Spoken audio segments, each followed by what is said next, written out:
Kindly allow me to speak on this very important subject. So through you, Mr. Chairman, I wish to draw the attention of the Ministry of Education regarding the state of affairs of one of the oldest central university in the Northeast, that is Northeastern Hill University.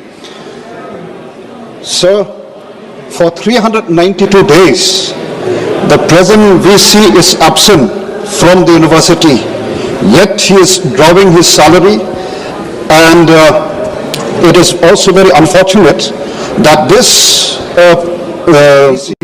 Professor P.S. Shukla continue to interfere with the day-to-day functioning of the university and putting the university in great distress. And therefore, I demand through you, sir, that this Vice-Chancellor be immediately removed. And I would also like to draw the attention of even the House that an inquiry team was conducted by the Ministry of Education. It's been a year, yet the inquiry report is yet to be submitted, and I urge the concerned ministry that the report be tabled in the House.